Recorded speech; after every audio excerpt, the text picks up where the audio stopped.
राकेश मिश्रा अक्सर विवादों में रहते हैं और इस बार आकांक्षा दुबे मामले में भी विवादित बयान दे दिए हैं। क्या बयान दिए हैं आपको हम बताएंगे। उससे पहले आपको बता दें कि नमस्कार प्रणाम, मैं हूं प्रवीण तिवारी और आप देख रहे हैं भोजपुरी अपडेट बिहार। दोस्तों, आकांक्षा दुबे मामला बहुत ही पेचीदा होते जा रहा है और इसमें बड़े बड़े खुलासे हो रहे हैं। इसी बीच राकेश मिश्रा का भी एक बयान जारी किया गया है।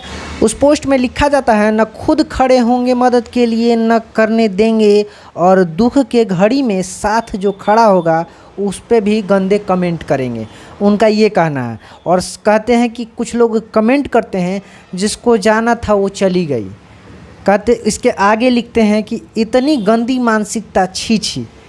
और इस पर काफ़ी सारा रिएक्शन आ रहा है। कुछ लोग राकेश मिश्रा को अच्छे कह रहे हैं तो कुछ लोग गंदे कह रहे हैं।